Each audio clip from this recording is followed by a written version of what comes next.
Par exemple, vous avez une scène particulière que je ne peux pas décrire ici, mais qu'on retrouve dans cette troisième phase, avant la résurrection, et on appelle ça Sirat al-Mustaqima. Donc, ce que je veux dire ici, c'est que lorsque vous sortez de cette épreuve, celle de la fusion dans la lumière de Ra, il y a une dernière épreuve. Celle qui fait que soit vous faites chair, comme on dit le verbe s'est fait chair, mais c'était la lumière qui a fait le verbe. Soit vous ne faites rien sur la terre. C'est-à-dire soit vous ne contribuez pas à la création de Ra. D'accord? C'est ce qu'on appelle la réincarnation. Et au cours de cette phase, votre cas divin prend possession de notre corps. Et vous êtes le Joton en Fongbe. Dans ma langue, on dit Joton, c'est-à-dire l'ancêtre éponyme dont je suis moi-même l'incarnation. Donc si vous avez une grand-mère qui est morte, soi-disant, entre guillemets, la grand-mère revient à travers votre fille. Elle se réincarne. Le grand-père revient. L'oncle maternel qui est en fait le véritable père, il revient. En vertu des traditions matriarcales en vigueur dans toute l'Afrique noire. Absolument. Et ceci avant l'intrusion des religions abrahamiques dites révélées. Ce fait ne peut pas être perdu de vue. Donc, pour conclure, Seth et Horus, Seth c'est l'oncle d'Horus. Donc, il se met à faire de la magie contre Horus. Mais Horus, lui, ne fait pas la magie. Horus utilise la droiture de la Maat face à lui. Et donc, il est protégé de ce fait. Il n'a pas besoin de faire des incantations magiques. Quand au fond, donc, la spiritualité africaine est une condamnation sans appel de la magie. La spiritualité africaine ne procède pas, contrairement à ce qu'on dit, de la magie. C'est une condamnation de la magie. C'est une apologie d'une vie tout entière vouée à la droiture, au bien, à l'amour, à la vertu du partage, de la solidarité sur Terre. Voilà ce que la civilisation africaine représente. Et donc, il n'y aura pas de vainqueur. Parce que le problème, c'est que le trône n'appartient ni à Seth ni à Horus. Mais Seth a une coalition à sa dévotion. Et cette coalition n'agit que dans l'invisible, dans l'obscurité, ce que les Égyptiens appellent Kekou, c'est-à-dire les ténèbres. Donc, ceux qui le défendent sont tous les êtres humains qui veulent conquérir le pouvoir par l'iniquité et sans suivre les règles et les principes moraux, mais en croyant que la magie peut se substituer à ce qu'on appelle les principes transcendants. Horus, il aura avec lui toutes les forces qui suivent les entités dont je vais parler pour conclure. D'abord, Seth, lui, il suit Isfet. C'est notre maman Assafatou. C'est-à-dire, dans l'ordre de la transcendance absolue, Isfet est le contraire de Maat, de Méité. Ce sont deux femmes qui nous montrent les deux voies possibles dans la vie. Il y a une voie qui mène vers la connaissance, d'accord? Et c'est quoi la connaissance? C'est la connaissance de toutes les épreuves qui permettent à l'homme de faire la preuve de sa divinité. Et il y a une deuxième voie qui est la voie de l'obscurité, qui se cache derrière les dogmes, la foi aveugle, et qui conduit les hommes vers ce que j'appelle l'iniquité. Mais au nom du bien, on fait l'iniquité. Voyez? Donc, ces forces, aujourd'hui, elles sont épuisées sur Terre. Parce que ce dont je vous parle, c'est un combat qui se déroule dans les entités célestes. Mais comme l'invisible et le visible sont interconnectés, il en résulte donc que le combat qui se passe dans l'invisible a des répercussions dans le visible. Donc, ceux qui ont fait en sorte que tout le monde soit affamé dans une périphérie, alors qu'eux, ils vivent dans un océan humain où il y a tout, il y a l'abondance, il y a tout. Ceux-là, aujourd'hui, ils sont rattrapés par l'œil du cyclone. Le boomerang revient. Alors, ils appellent ça l'invasion des migrants économiques. Mais ce n'est pas des migrants, en fait, c'est des réfugiés de guerre. qui reviennent en disant qu'ils veulent venir ici, là. Et ils ont commencé par la Grèce. C'est quoi la Grèce?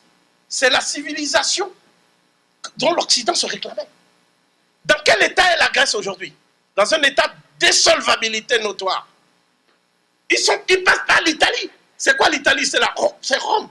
C'est la puissance occidentale impériale. Ils passent par l'Espagne. C'est quoi l'Espagne? C'est le pays qui a renoué avec l'impérialisme de Charles Quint. Et le Portugal. Tous ces pays sont en train de se barricader pour se protéger contre des victimes de guerre, de prédation qu'ils ont eux-mêmes initiées. C'est ça que j'appelle l'œil invisible. De cette. Vous voyez? Maintenant, l'œil invisible se croit suffisamment opaque pour ne pas être saisi dans ses intentions maléfiques.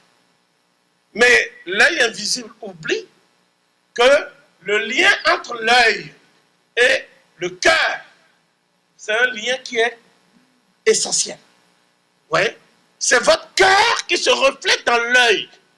C'est pour ça que dans la tradition, dans les livres sacrés de la vallée du Nil et chez les Wolofs, Koth Barma, il a dit. Koth Barma, c'est un grand philosophe.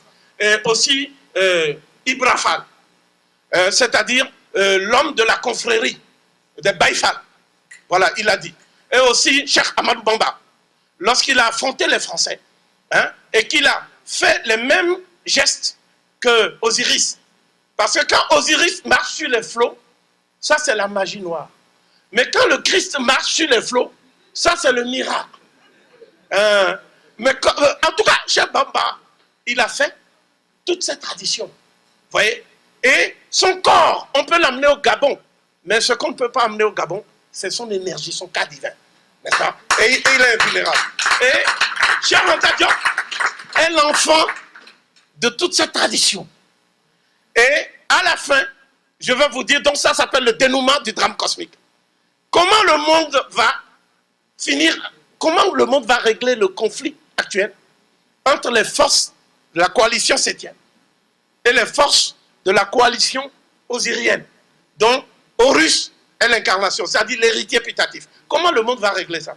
Eh bien, le monde va régler ça en amenant ceux qui étaient dans la prédation, c'est-à-dire ceux qui ont fait le génocide amérindien, ceux qui ont fait la traite négrière, ce que moi j'appelle l'Holocauste noir, ceux qui ont fait tous les crimes du monde entier, mais qui se parlent de toutes les vertus des droits de l'homme aujourd'hui, et qui disent même que ce sont eux qui doivent dire quel peuple est démocratique, quel dirigeant est démocratique, quel dirigeant ne l'est pas. Ils ont cette prétention, d'accord? Eh bien, ceux-là, comment ça va finir? Ça va finir non pas dans une guerre supplémentaire qui va engloutir toute l'humanité parce que c'est ça qu'ils veulent. Le dessein, c'est celui-là. Parce que comme ils vivent au-dessus de leurs moyens, ils savent que le monde fait qu'ils ne peuvent plus vivre comme ils vivaient il y a 50 ans. Donc, ils n'ont plus qu'une chose à faire, déchaîner la tempête comme cette, faire le chaos partout. C'est ça qu'on appelle Boko Haram. Où avez-vous vu des musulmans qui mettent une bombe dans une mosquée? Dans une mosquée? Mais comment? Ça, c'est un lieu sacré, on ne met pas une bombe dans une mosquée. Où avez-vous vu des musulmans qui tuent des musulmans? Où avez-vous vu cela? Eh bien, toutes ces forces sont en fait des métastases d'une même tumeur cancérigène. Et Seth, aujourd'hui, a tombé le masque. Horus a repris son droit. Et ce que je vais vous dire, mes frères et sœurs, et je vais finir sur ça, et je vous montrerai 2 ou 3 choses. Ce que je vais vous dire, c'est ne renoncez jamais en cas de conflit d'intérêts entre ceux qui disent que vous êtes différents des autres Africains, vos frères. Ceux qui disent que vos frères sont des idolâtres, des païens, et qu'il suffit de les suivre. Chaque fois que nous les avons suivis, ils n'ont pas hésité à déporter des musulmans en Irak, à Bagdad, partout pour faire la traite négrière, alors qu'ils étaient des musulmans. Vous voyez? Donc, vous devez choisir les racines ancestrales de votre peuple. Vous devez choisir ce que vous connaissez. Vous ne devez pas choisir l'aventure ambiguë dont parle Cheikh Hamidou Kané. Et cette ambiguïté, elle réside dans l'amnésie qui les frappe. Je voudrais finir sur ces quelques images, parce que ces images, je les offre au public de Négamas, en fait. Voilà. Nos ancêtres, voilà, au début de l'humanité, voilà comment ils étaient. Vous voyez? Voilà. Vous voyez? Ce n'étaient pas des êtres malfamés ou indigents. C'était des êtres qui étaient en harmonie avec la nature. Vous voyez? Ils avaient la peau noire parce que c'est la peau qui réfléchit le soleil, les rayons ultraviolets du soleil. Ils avaient le nez bien large parce qu'il fallait bien respirer, parce qu'il y avait beaucoup de vent. Ils avaient des lèvres bien épaisses parce qu'il fallait dévorer des fruits. Il fallait dévorer les fruits. Hein? Ils étaient donc faits par la nature. Lorsque vous dites que Dieu a fait l'homme à son image, et que vous dites que l'homme est né en Afrique, donc ça veut dire que Dieu a fait l'homme à l'image de l'Africain. C'est une simple déduction mathématique. Donc, ce que je dis, c'est que 7 se retrouve ici. Vous le voyez bien, 7, il est là-bas, là. Horus est ici. Mais au milieu, c'est l'être qui les réconcilie. D'accord? Donc ça veut dire que l'Occident et l'Afrique seront réconciliés. Mais l'Occident et l'Afrique ne peuvent se réconcilier que sur la base de la vérité, pas du mensonge, pas de la prédation, pas de l'hypocrisie, mais sur la base de la vérité. Et c'est cette réconciliation pour laquelle Cheikh Anta Diop se battait. Vous voyez? Et vous voyez ici, le pharaon lui-même, nous sommes avec le pharaon Merneptah. Hein? Donc il est ici avec Horus, toujours dans le même processus de réconciliation. Quand on dit pharaon, ce n'est pas le nom qu'eux-mêmes se donnaient. C'est le nom que les Hébreux ont pris pour dire qu'il y a un être qui se croit plus fort que Dieu. Ça, c'est une invention hébraïque. Le mot pour dire le roi, ça veut dire Nessou, ça veut dire celui qui vient du sud. Pharaon, ça veut dire la grande demeure. L'univers, ce n'est pas le nom d'un roi. Donc, c'est tout ce lot de mensonges que nous voulons démonter à la face du monde pour que l'humanité puisse enfin s'entendre. Ici, vous avez le pharaon Mentuhotep, fondateur de la 11e dynastie. Vous voyez? Voilà donc ceux qui ont fait le génie humain, le génie africain. Et je vais terminer juste par, si vous le permettez, parce que quand je suis avec Négamas, je suis très content. Ici, c'est le pharaon Akhenaton. Hein? Donc, il s'agit du fameux pharaon qui voulait qu'il y ait le monothéisme dans tous les sanctuaires de l'humanité. Sa réforme célèbre, qui est consignée dans les deux textes, le petit hymne à Aton et le grand hymne à Aton, c'est ça qui a finalement influencé les Hébreux eux-mêmes. Donc les Hébreux ne sont pas inventeurs du monothéisme. J'en veux pour prouver une seule chose. Pour désigner Dieu, ils disent Elohim. Or, Elohim, en hébreu, ça veut dire les dieux. Donc c'était des polythéistes endurcis d'Abraham jusqu'à Josué. D'accord? C'est au contact du monde nègre qu'ils ont appris le monothéisme. Donc, ma conclusion, ce sera la conclusion de notre maître à tous, Cheikh Anta Diop. Et vous comprenez mieux le sens de l'œil invisible de cette. Il ne s'agissait pas d'une conception ésotérique. Il s'agit de faire la connexion avec nos contes initiatiques, nos contes qui font de nous les hommes qui, demain, vont permettre à l'humanité de se réconcilier. J'espère que vous avez bien compris le sens de mon message. Il ne s'agit pas d'utiliser ce patrimoine pour s'opposer à d'autres peuples. Il s'agit d'utiliser ce patrimoine pour donner à l'Africain la capacité d'agir, la créativité, parce qu'il n'aurait jamais dû rompre avec son rôle de guide de l'humanité dans tous les domaines. C'est ce que nous dit Cheikh Anta Diop dans son livre « Antériorité des civilisations nègres ». Et jamais je ne termine une intervention sans honorer mon maître. Cheikh Anta Diop disait ceci. Aujourd'hui encore, de tous les peuples de la terre, le nègre d'Afrique noire seul peut démontrer de façon exhaustive l'identité d'essence de sa culture avec celle de l'Égypte pharaonique, à telle enseigne que les deux cultures peuvent servir de système de référence réciproque. Il est le seul à pouvoir se reconnaître indubitablement dans l'univers culturel égyptien. Ici, sans chez lui, il n'y a point dépaysé, comme le serait tout autre homme, qu'il soit indo-européen ou sémite.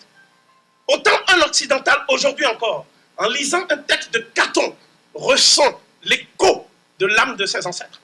Autant la psychologie et la culture révélées par les textes égyptiens s'identifient à la personnalité nègre. Et les études africaines ne sortiront du cercle vicieux où elles se meuvent pour renouer avec leur sens et leur fécondité qu'en s'orientant vers la vallée du Nil. Réciproquement, l'égyptologie ne sortira de sa sclérose séculaire, de l'hermétisme des textes, que du jour où elle aura le courage de renouer enfin avec la source vivifiante que constitue pour elle le monde nègre. Je voudrais vous dire que Négamas, c'est l'homme qui amène cette reconnexion au niveau de la chanson. Il réjouit le cœur des enfants de Ra que nous sommes. Négamas, il est né, sa mission divine, c'est de transmettre la paix, l'harmonie, l'amour et la justice à tous les enfants de la terre et pas seulement aux enfants d'Afrique. Merci.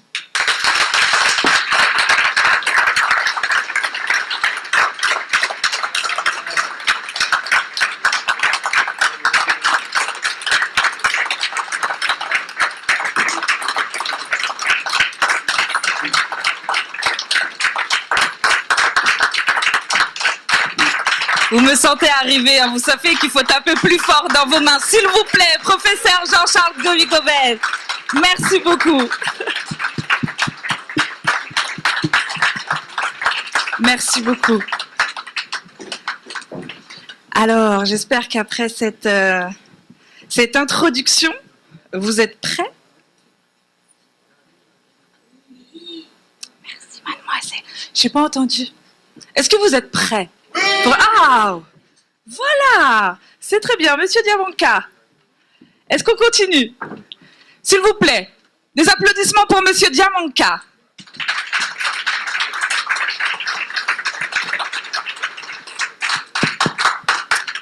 On fait rentrer les musiciens? Oui? D'accord. Alors, je vais vous demander d'applaudir les musiciens qui vont